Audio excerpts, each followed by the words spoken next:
we need to calculate the interaction energy, ঠিক আছে? We need to calculate the interaction energy means nothing but other than the potential energy. তো যখনই potential energy বার করব তখন চার্জের ডিস্ট্রিবিউশনটা ভলিউমেট্রিক্যালি এরকম রয়েছে। এবার প্রশ্ন হচ্ছে যে আমার লিমিটেশন হলো এই formula, this formula is the limitation. তাহলে এই ফর্মুলা দিয়ে যদি আমাকে পোটেনশিয়াল এনার্জি বার করতে হয় তাহলে আমাকে খুঁজে বার করতে হবে how many possible point objects is will be available here. তো আনসার হচ্ছে there can be infinite point object এক। সেকেন্ডলি ইনফ্যাক্ট একটা পার্টিকুলার ডিস্টেন্সে ইনফাইনাইট পেয়ার থাকবে, তাহলে इन्फिनाइट पेयर एट इन्फिनाइट, बाप रे बहुत झमेला। कारण तुम देखो सिर्फ अगर डायमीटर का ही सोचो तो how many diameters possible, infinite. इसी तरह हर एक डिस्टेंस में रेडियल सेपरेशन में सेंटर के साथ हर डिस्टेंस तो होगा, इसके बीच में भी इंटरमीडिएट में भी तो हर डिस्टेंस में इन्फिनाइट पेयर होगा, यानी हर एक डिस्टेंस में infinite pair of point object. तो हम नंबर ऑफ पॉइंट ऑब्जेक्ट्स निकाल के इसको सॉल्व नहीं कर पाएंगे। तो दूसरा तरीका सोचते हैं। दूसरा तरीका क्या है, ये जो पोटेंशियल एनर्जी का एक्सप्रेशन है, अगर मैं यही potential energy expression which is के Q1 Q2 बाई आर, इसको अगर मैं ऐसा देखो, मैं कुछ कर नहीं रहा हूँ, जो फॉर्मूला है उसी को थोड़ा सा डिफरेंट टर्म में लिख रहा हूँ। के Q1 बाई आर को ब्रैकेट में रखा इंटू Q2, तो क्या इसको लिखा जा सकता है, this formula can also be potential energy का ही एक्सप्रेशन को डिफरेंट फॉर्म में एक्सप्रेस कर सकते। कैसे देखो, it is potential due to Q1 at a distance R into test charge Q2।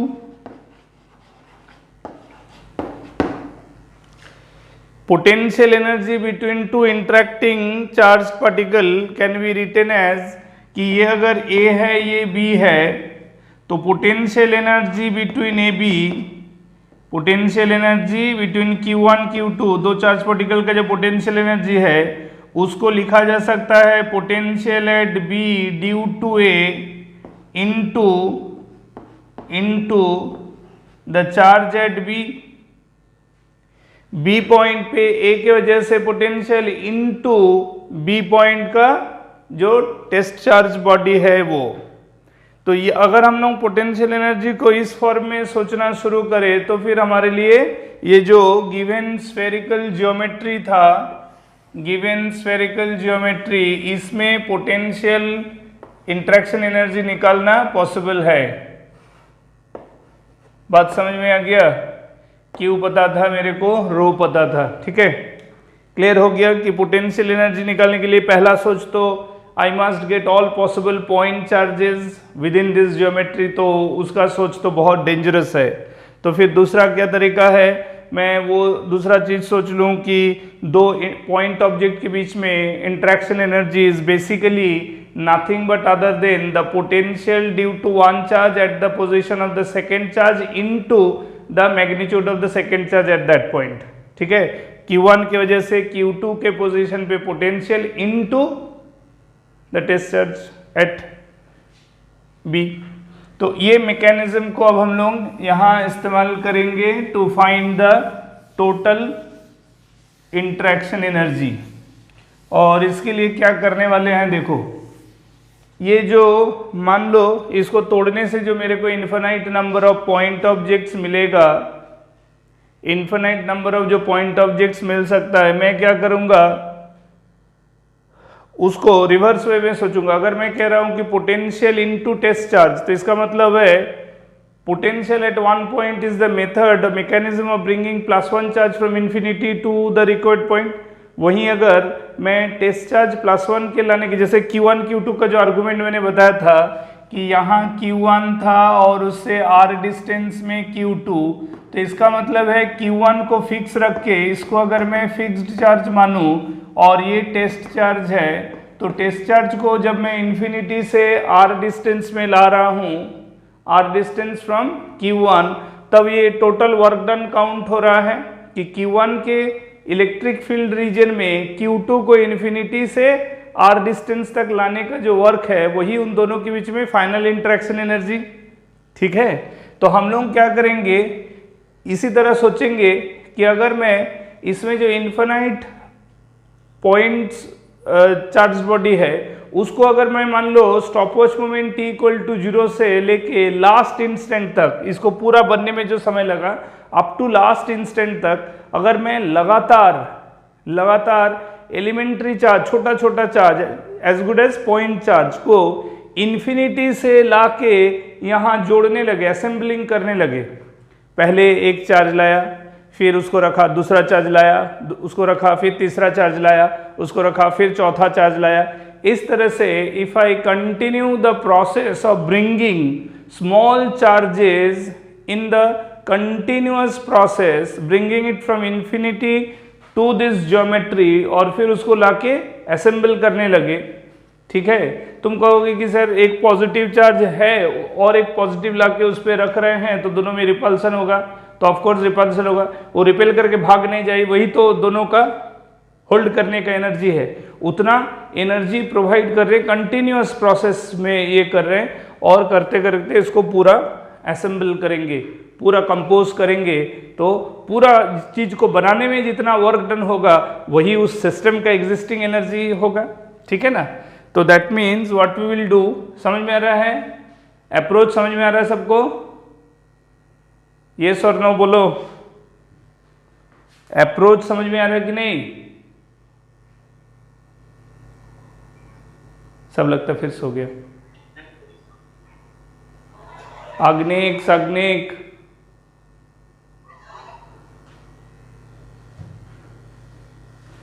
किसी का बात नहीं सुनाई दे रहा बाबू, सब कुछ तो ठीक है। एनीवे चलो आगे बढ़ते हैं, तो क्या करेंगे, let small q be the charge on a spherical charge in a spherical region of radius small r at any time t।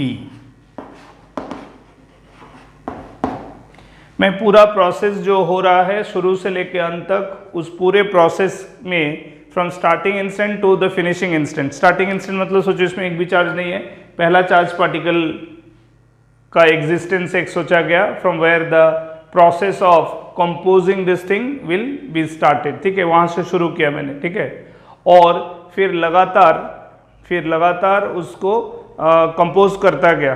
ठीक है, लगातार उसको कंपोज करता गया, तो पूरे प्रोसेस में एक इंटरमीडिएट, पूरे प्रोसेस में क्या है, एक इंटरमीडिएट स्टेप, मतलब एक इंस्टेंट मान लिया जिस इंस्टेंट में ऑलरेडी एक स्मॉल q चार्ज बना हुआ है, किसमें, in a spherical region of radius small r, यानी कि कैपिटल R में से मैं एक छोटा सा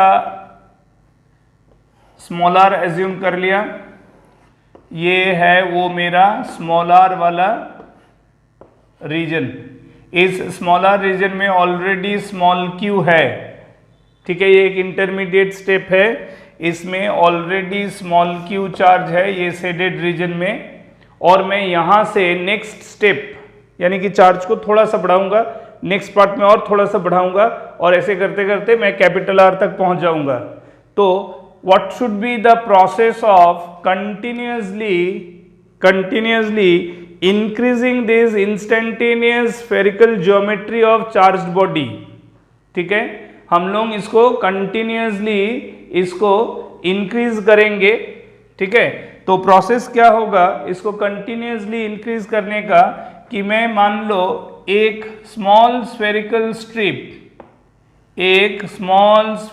स्ट्रिप उसके ऊपर ऐड करूंगा। Let this is a small spherical strip of thickness. ठीक है, ये स्मॉल स्फेरिकल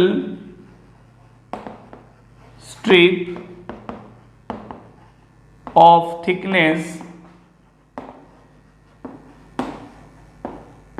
dr, ठीक है, and having charge dq, having charge, small charge dq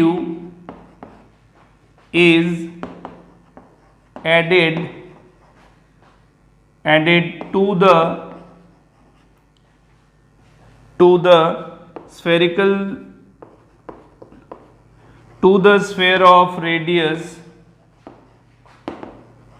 small r, bringing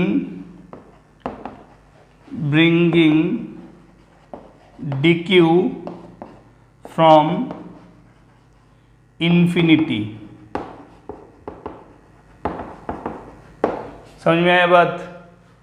जब मैंने एक इंस्टेंट में एक small q charge holding spherical region assume किया ऑफ रेडियस स्मॉल r, और फिर उस एग्जिस्टिंग स्फेरिकल रीजन में अगर एक स्फेरिकल स्ट्रिप ऑफ चार्ज जिसका भी वैल्यू ऑफ चार्ज बहुत कम है with comparison to the already charge available on this small spherical portion, तो स्मॉल स्फेरिकल पोर्शन में मैंने चार्ज स्मॉल क्यू एज्यूम किया किसी एक इंस्टेंट में, मतलब शुरू से चल के कुछ समय बीत जाने के बाद का एक इंस्टेंट एज्यूम किया जिस समय हमारे पास ऑलरेडी स्मॉल क्यू चार्ज है in spherical region of radius small r, और फिर उस स्फेरिकल रीजन में मैं एक small elementary spherical strip as a charged body symmetrically add किया ताकि इंक्रीजिंग इन वॉल्यूम एक sphere to next level of sphere में ग्रो करे। सिमेट्रिकल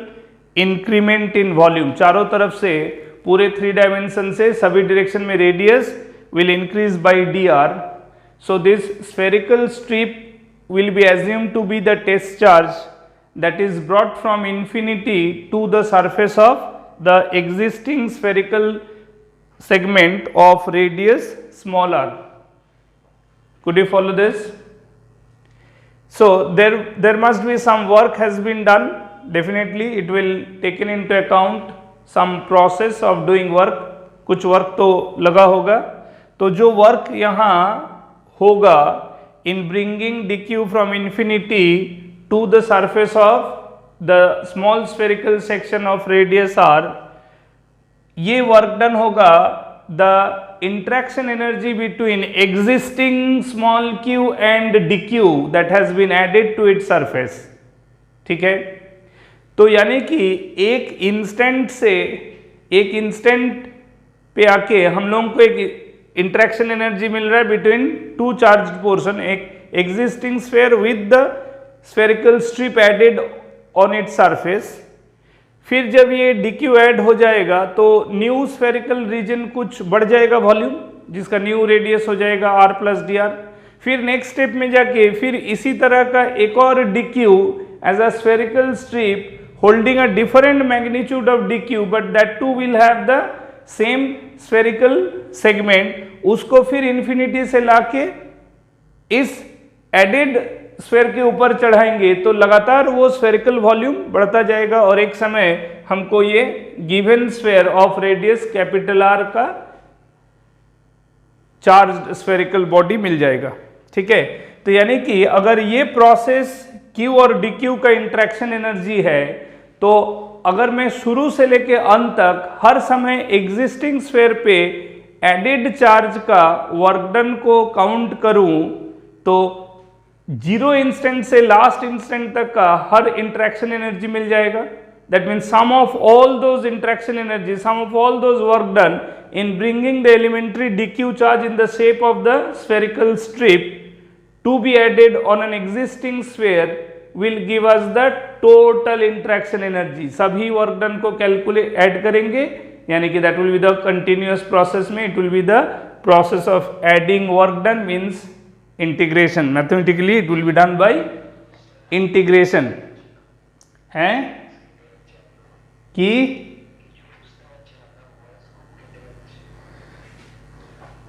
केटेगरी के लिए जोड़ा लगाओ,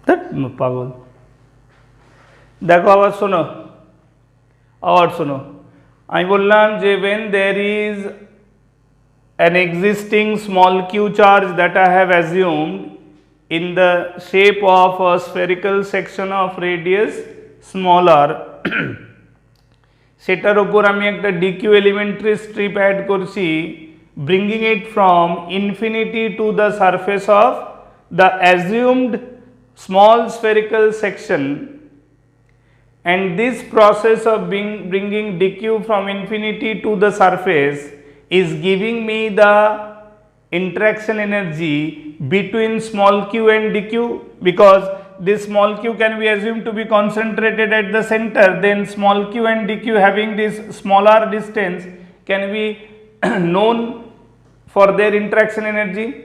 That means at any instant whatever the instantaneous spherical region, that charge can be assumed to be concentrated at the center, and that can be interacted with the elementary dq charge that is brought from infinity to the surface of that spherical section.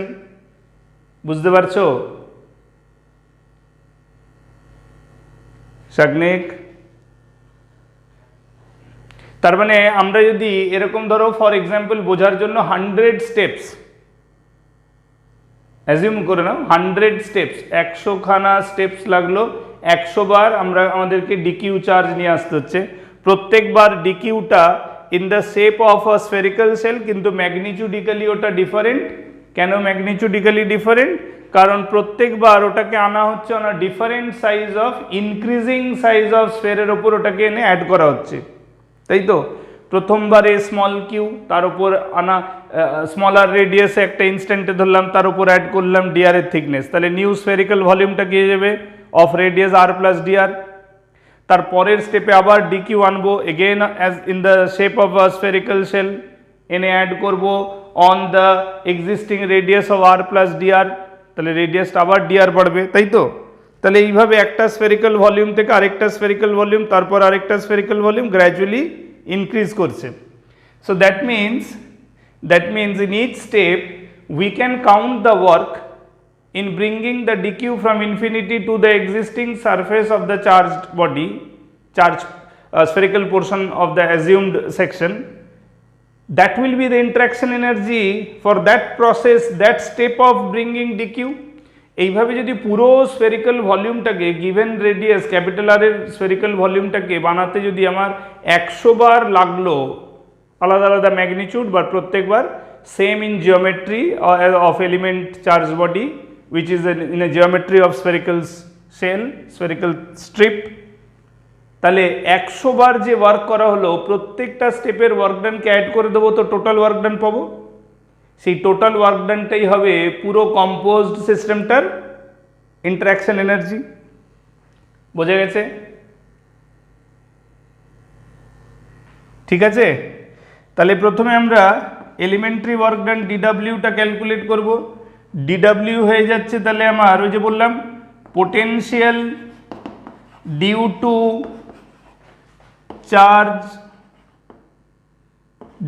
Charge small q into the added test charge d q. তাহলে potential due to the small charge q চার্জটা spherical রিজনে রয়েছে, ওটাকে সেন্টারে assume করে নিলে ওটা হয়ে যাচ্ছে k into small q by r, that into DQ.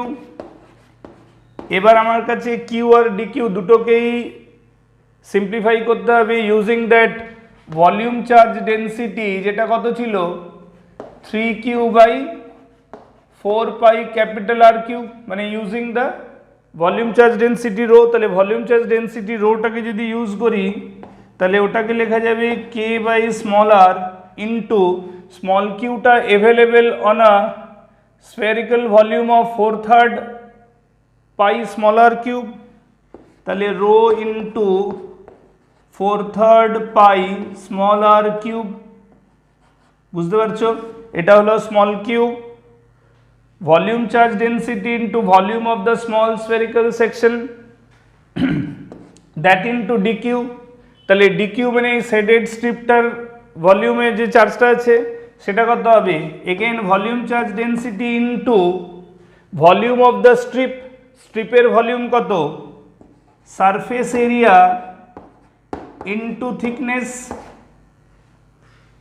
Spherical স্ট্রিপের ভলিউম কত হবে, surface area into thickness.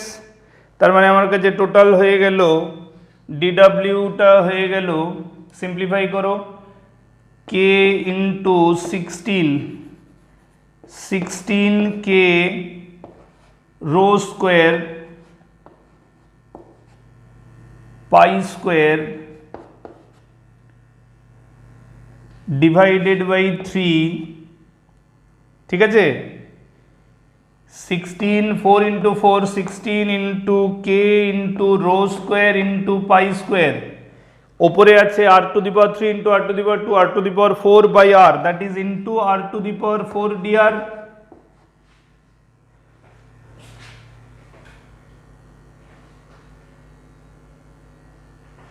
Clear হয়েছে এতদূর? এবার এইটা হলো আমার elementary work done. So therefore total work done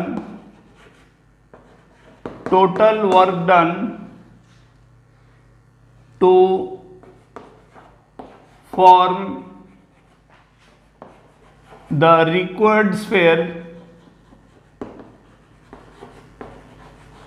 total work done to form the required sphere will be integration of dw, ঠিক আছে। তাহলে ডিডাব্লিউটাকে ইন্টিগ্রেশন করা মানে হলো, ডিডাব্লিউটাকে ইন্টিগ্রেশন করা মানে হলো 16/3 k rho square pi square, keep this term common, out of integration into integration of r to the power 4 dr for radius small r varying from 0 to capital R, that means this is 16/3 k rho square pi square into this will be r to the power 5/5, so finally I can write down r to the power 5/5, বুঝতে পারলে? Sorry. So finally it is 16/15 k rho square pi square into r to the power 5. This is the final work done, total work done in composing this given spherical volume of uniform charge distribution of radius capital R. তাহলে পুরো প্রসেসটা আমি কি করলাম আরেকবার revise করে দিই পুরো প্রসেসটায়। I thought the assumption was like this. I assumed at one instant there is an existence of small q charge appearing uniformly in a small spherical region of radius small r. At that instant I tried to increase its spherical volume by adding a spherical strip of thickness dr such that its volume can be increased symmetrically in 3D geometry. So sphere to sphere increment can be done by adding a spherical strip. So to do so I had to add up one spherical strip of thickness small in comparison to the existing radius. So radius was smaller, that's why I added a spherical strip assuming a small thickness dr, that is along the radius it is increasing by dr, and obviously the volumetric region of that spherical strip will hold some charge dq. That means I have added this dq charge bringing it from infinity to the surface of the small sphere that I assumed at an intermediate instant, right? So that was the process of work, and that work can be found by calculating potential due to the existing charge at its surface into the test charge that has been brought from infinity to there. So then I express that work done using kq by r as potential, that into dq, using the volume charge density constant, okay, that is rho. I have defined both small q and dq, and then integrating that elementary work done, we have got the total work done in the process of bringing or forming total capital Q. That means in n number of steps, every time we have brought some dq from infinity, and finally we got this composed system. So that is equal to this, that is equal to this total work done, which is giving us the total interaction energy against this uniform charge distribution of in this spherical region. ठीक है, सबको समझ में आया बात? Clear है?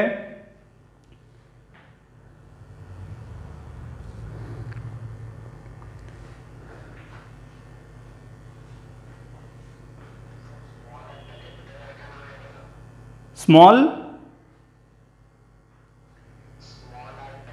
হ্যাঁ, কারণ এই যে এটাকে ইন্টিগ্রেট করলাম না, small r to the power 4 x to the power n এর ইন্টিগ্রেশন কি x to the power n plus 1 by n plus 1, তা আপার লিমিটটা ক্যাপিটাল আর লোয়ার লিমিটটা 0, তো আমি একটা স্টেপ ডাইরেক্ট জাম্প করলাম, তাহলে এটা লিখবো r to the power 5 by 5 after integration, তাই না? তারপরে upper limit minus lower limit, তো লোয়ার লিমিটটা তো 0, সেটা আপার লিমিট ভ্যালুটাই খালি থাকবে।